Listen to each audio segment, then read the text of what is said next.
Курсы изобразительного искусства Мадины Абдуллаевой существуют чуть меньше года, но сейчас здесь уже занимается более 70 детей. На занятиях художница учит детей не только рисованию. Ее подопечные проходят теорию, изучают черчение и знакомятся с творчеством известных крымско-татарских художников.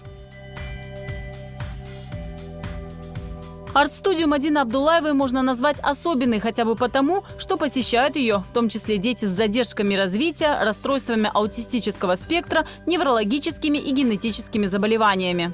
Когда мамы говорят, мы бы хотели привести ребенка, он у нас очень творческий, приводят ребенка. И только не говорят перед этим, что он особенный. Они все особенные, особенно солнечные дети, которые очень любят сильно обниматься.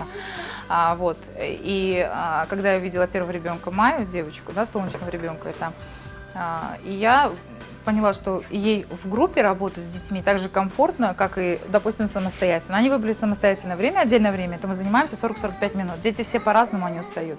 Почему нет, если она понимает? Это у них, получается, выходит как арт-терапия. И они работают, им это нравится, их это лечит. И они выполняют работу намного круче, чем иногда дети выполняют у меня подросткового возраста, 14-15 лет. Сейчас арт-студия пополнилась еще одной уникальной группой. Обучение здесь соответствует всем каноническим принципам исламского искусства.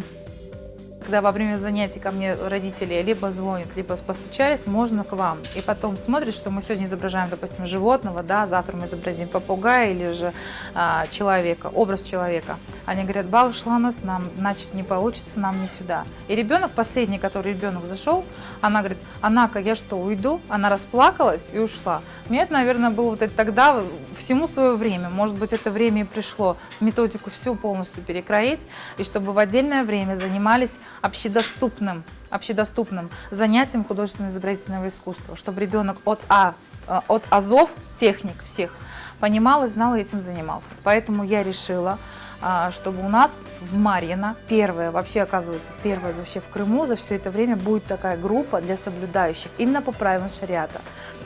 Не изображать животных, с уважением относиться именно, в принципе, к любому пейзажному материалу, который будет храниться у них в папочках аккуратно у каждого ребенка. Но знания они будут получать. Теория обязательно.